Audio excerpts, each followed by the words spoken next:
Yeah. Yeah. Okay. Two thumbs. Put it inside. It means no I, no me. Oh. Yeah. So after then, okay, touch your forehead and mouth and chest.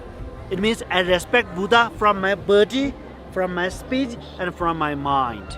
Then whole body they go down to the ground. It's very interesting to see this region of the world in the flesh, to see the traditions of the people here still being carried out, although seeing them honestly somewhat drowned amongst a different culture that is here now and coming to live and visit in droves. Jhokhang, Jo means the statue of the Buddha.